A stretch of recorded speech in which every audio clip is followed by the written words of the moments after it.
Alright, we about to have some fun with this one.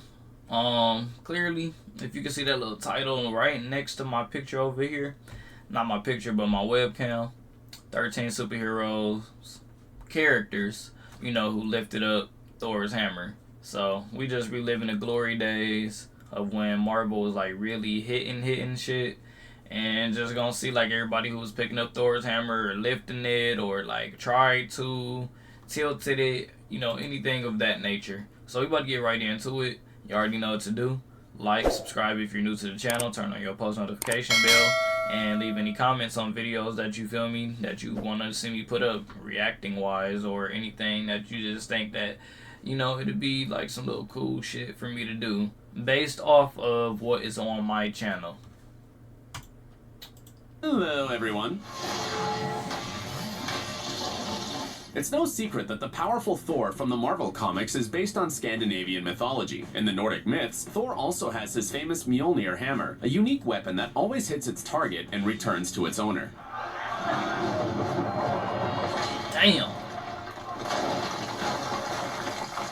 Thor can also control lightning and thunder by pressing the hammer's handle. But most importantly, this weapon is so heavy that no living creature can lift it, except if Odin believes that the person is worthy to do so. And in fact, there were more characters that could do it in the original comics than you think. Today, we're going to tell you all about them. But before we start, subscribe to our channel if you haven't done so already. Let's get it on.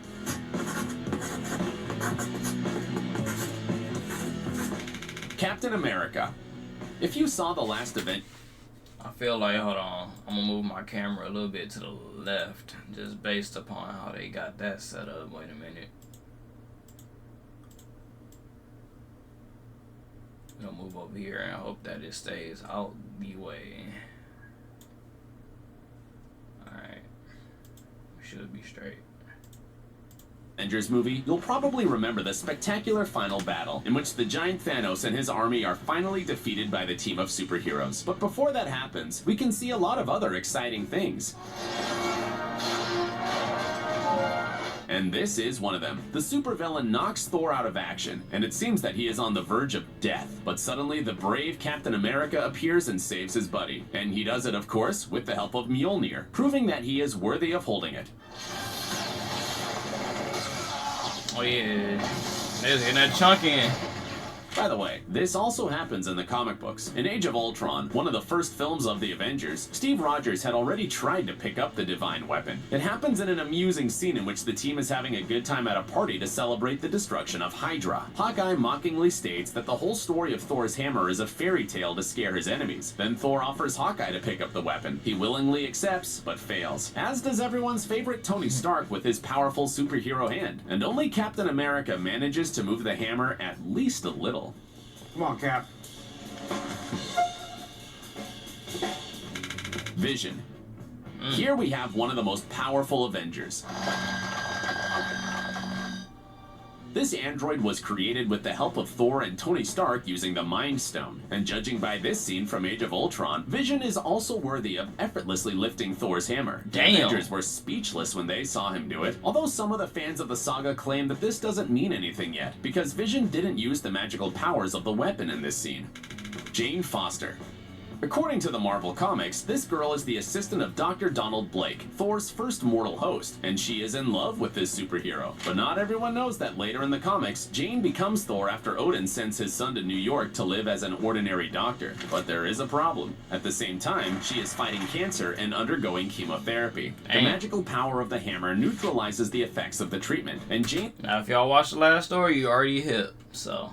superhero alter ego is gradually killing her. However, the risk of death doesn't deter the brave heroine, who decides to fight for good until the end, and later becomes a Valkyrie. Loki.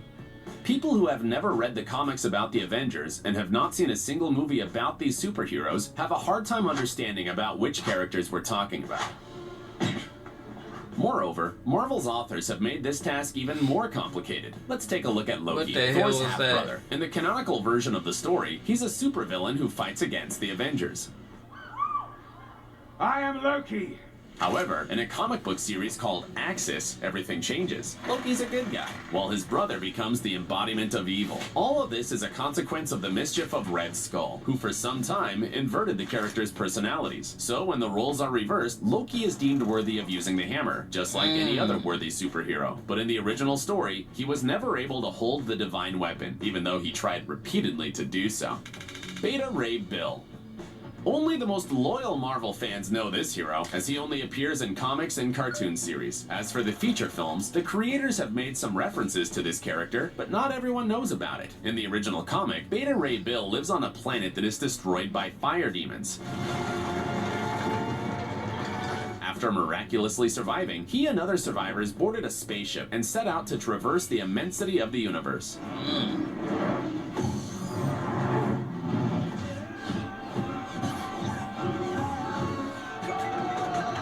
One day, Thor attacks the ship and decides that there are cunning creatures inside. That's when a battle between the heroes begins, in which Beta Ray Bill suddenly picks up Mjolnir and demonstrates his superhero essence. It all ends with Odin's decision to forge another hammer, Stormbreaker, for this character. This new hammer made a cameo in the movie Avengers: Infinity War.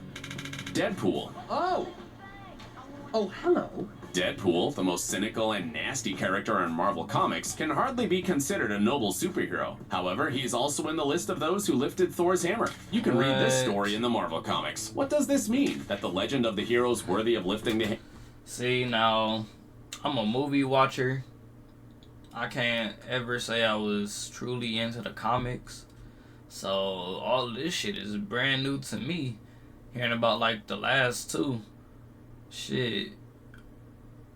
Hey, educational shit from Marvel for me when it comes to these fucking comic books and shit, bro. Cause this shit, I'm sitting here like, oh shit.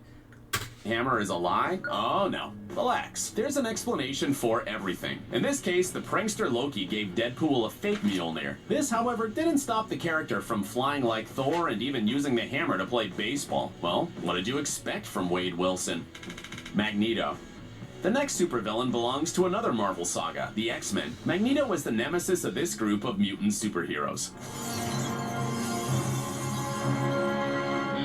However, there are references to the Avengers in this comic book as well. For example, in the Ultimate X-Men series, with his superhuman ability to control magnetic fields, the mutant takes over Thor's hammer and causes terrible cataclysms throughout the planet. All this to destroy humanity and establish a mutant realm on Earth. Fortunately, on his way, he meets the brave Valkyrie, who cuts off the hand of the mutant, as well as Nick Fury, who convinces the villain to come to his senses and return Mjolnir to its rightful owner. Superman. Wait, what's a DC character doing on this list? It's not a mistake. You probably know that in 1996, Marvel and DC decided to publish a crossover comic book. See, Miles wasn't even born. Shit. I'm telling you, bro, there's some new shit to me.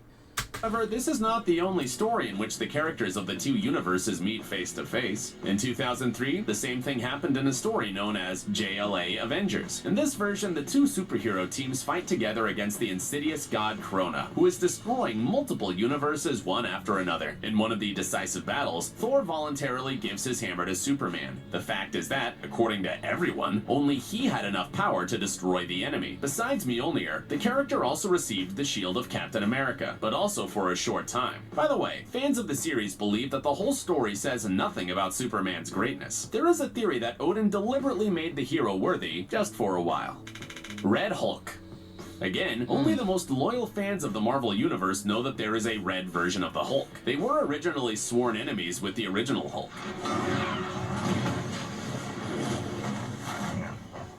The Red Mutant is actually General Thaddeus Ross, who for some time led the Hulkbusters Special Forces unit. But there's a problem. The General's daughter is in love with Bruce Banner, the human incarnation of Hulk, and later even marries him. In his desperation, Ross decides to become a red copy of Hulk to hunt him down. The outcome is that the two characters finally confront each other, but suddenly, Thor intervenes in the fight. It is at this point that Red Hulk first touches... Boy, now, listen, now let's just be honest now. If the directors, the writers, the actors even, like all of these people, the whole team to put together a movie, if they literally followed not even word for word, but comic for comic, what was going on in these comics, whether if it's Marvel or DC, bro, movies would be so fucking insane. Like, would it not be? Like, let's be honest. Movies would be so insane because they would be giving us so much. Like, it would be... Marvel and DC would be unstoppable when it comes to this movie shit. Like, they worried about... If they are worried about box office numbers and shit like that, boy, I'm telling you, bruh. I know I'm not the only one who have thought this before, that if they literally made not comics, but movies based off of every fucking comic, and like not putting their own little spin on it and shit like that, and had it like comic for comic and shit, insanely good. Such as Mjolnir. But the most interesting part happens next. Both characters rise to the sky and fly into space, and the hammer suddenly starts to fail. So the villain ends up beating up the son of Odin with his own weapon, Silver Surfer. In 2016, Marvel launched a comic book series where Thanos travels millions of years into the future and sees an old version of himself. It turns out that in the future, the villain has managed to completely conquer the Earth and destroy all the superheroes except for Hulk and Ghost Rider. The former, however, is chained in a basement, and the latter is clearly not strong enough to rid the world of Thanos' dictatorship. But a story from the Marvel Universe cannot end this way, can it? Of course not. When it seems that there is no way out, Thanos suddenly finds himself in front of Silver Surfer. And when the villain asks why it took him so long to appear, the hero answers, "I was working on becoming worthy." As you may have guessed, the next moment Silver Surfer grabs Thor's hammer and begins to fight the mighty Thanos. Unfortunately, he fails to win. King Thanos comes to the villain's aid and pierces the Sword of Doom through the superhero. Damn. Ragnarok.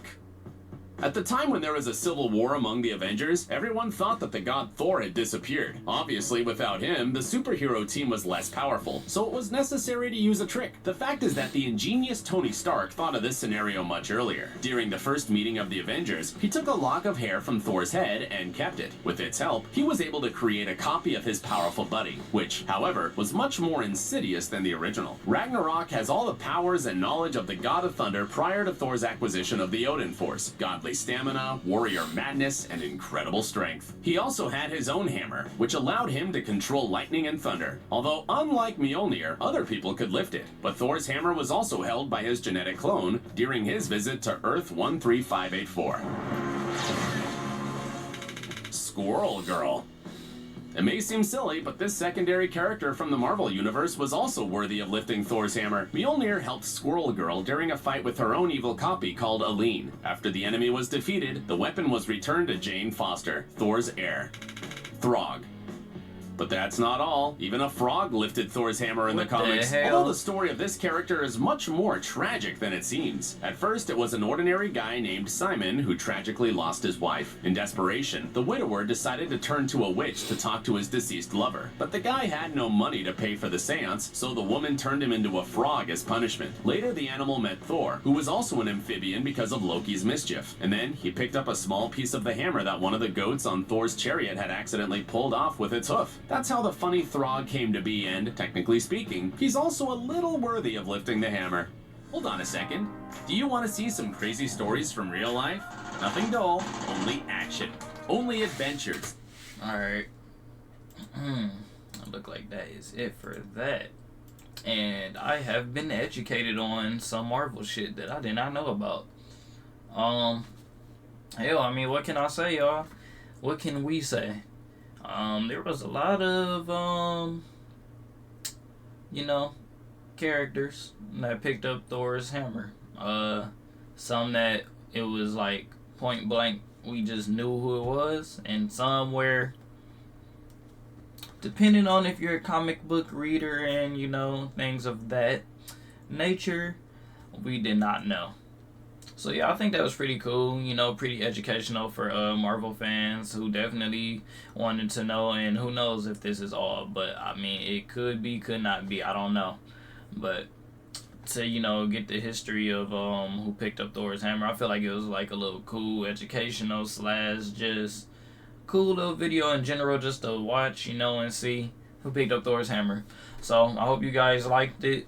And, you know, I hope you guys subscribe if you are new to the channel. Marvel fans, you know, be on the lookout for more Marvel videos. The more we get more Marvel stuff to talk about. Other than that, though, Benzy out.